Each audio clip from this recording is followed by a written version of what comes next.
2026 সালে টি-20 বিশ্বকাপ যত এগিয়ে আসছে তত একটি প্রশ্ন বারবার ফিরে আসছে, এই বিশ্বকাপের ফেভারিট কে? আর সেই প্রশ্নের উত্তরে যদি প্রথম নাম হিসাবে ভারতের কথা বলা হয়, তাহলে সেটাকে মোটেও বাড়াবাড়ি বলা যাবে না, বরং এটিই সবচেয়ে স্বাভাবিক উত্তর। কিন্তু প্রশ্নটা যদি আরেক ধাপ গভীরে নিয়ে যাওয়া হয়, ভারত যদি আরেকটি বিকল্প শক্তিশালী স্কোয়াড বানানো হয়, তাহলে তাদের অবস্থান কোথায় হবে? উত্তরটা শুনতে অবাক লাগলেও সত্য হলো, সেই দলটিও বিশ্বকাপ জেতার পুরো যোগ্যতা রাখে। এখানেই ভারতের সবচেয়ে বড় শক্তি, আবার সবচেয়ে বড় মধুর সমস্যাও বটে। ভারতীয় টিম ম্যানেজমেন্টকে দিন কাটাতে হয় এক অদ্ভুত প্রতিযোগিতার মধ্যে, কারণ এখানে সমস্যা খেলোয়াড়দের অভাব নয়, বরং অতিরিক্ত মানসম্পন্ন খেলোয়াড়। 2026 টি-20 বিশ্বকাপ সামনে রেখে যদি আমরা দেখি 5 জন বোলার, 2 জন উইকেট কিপার, 4 জন অলরাউন্ডার, 4 জন ব্যাটারের সমন্বয়, এই কম্বিনেশন ভারত যে স্কোয়াড দাঁড় করাতে পারে, সেখানে প্রতিটি পজিশনে একাধিক ম্যাচ উইনার অপশন রয়েছে। এদের বিকল্প বলা হলেও বাস্তবে তারা সবাই বেস্ট পারফর্মার। বর্তমান সময়ে ভারতের টি-20 ওপেনারদের তালিকায় দেখলে চোখ কপালে উঠবে, যেখানে অন্য দেশের মূল একাদশের ব্যাটারদের চেয়েও ভারতের 5-6 জন ওপেনার ভালো ফর্মে থাকে।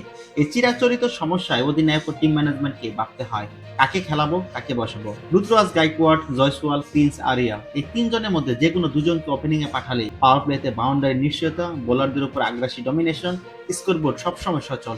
এই জায়গায় ভারত কার্যত অন্য দলগুলোর চেয়ে ঢের এগিয়ে। বিকল্প ভারতীয় দল টপ অর্ডার থেকে মিডল অর্ডার সব জায়গাতেই নির্ভরযোগ্য। টপ অর্ডারে সাই কিশোর, শুভমান গিল, মিডল অর্ডারে লোকেশ রাহুল, শ্রেয়াস আয়ার, রজত পাতিদার। এই ব্যাটিং লাইনআপের সবচেয়ে বড় শক্তি হলো স্পিন হোক বা পেস হোক, কোনো কন্ডিশনেই ভয় নেই, চাপের মুহূর্তে ইনিংস গুছিয়ে নেওয়ার অভিজ্ঞতা, বড় ম্যাচের টেম্পারমেন্ট। এই কম্বিনেশন থাকলে দলের জয় নিয়ে আলাদা করে দুশ্চিন্তা করার কিছুই থাকে না।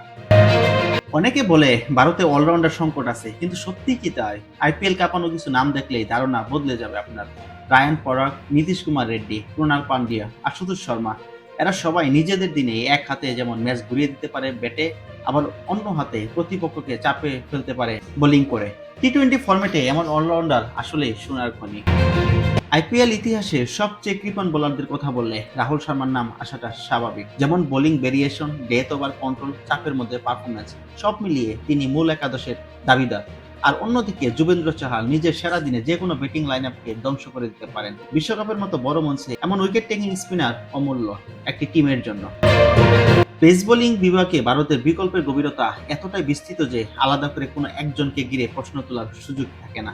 মোহাম্মদ সিরাজ, মোহাম্মদ শামি, ইয়াশ দায়াল ও ইয়াশ ঠাকুর, এই 4 জনে যে কোনো একজনই এককভাবে দায়িত্ব কাঁধে তুলে নিতে সক্ষম।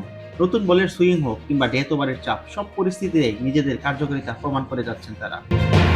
আলাদা করে নজর কাড়ছেন আবেশ খান। 2025 আইপিএলে নতুন বলে ধারাবাহিক সাফল্যের মাধ্যমে তিনি নিজেকে প্রমাণ করেছেন টুর্নামেন্টের অন্যতম কার্যকরী পেসার হিসাবে। তার গতি, লাইন লেন্থ এমনকি পাওয়ার প্লেতে উইকেট নেওয়ার সামর্থ্য ক্রিকেট মহলে আলোচনার জন্ম দেয়। অনেক বিশ্লেষকের মতে ভারতের নতুন বলে দীর্ঘমেয়াদে সমাধান হতে পারেন এই দীর্ঘদেহী পেস বোলার আবেশ খান।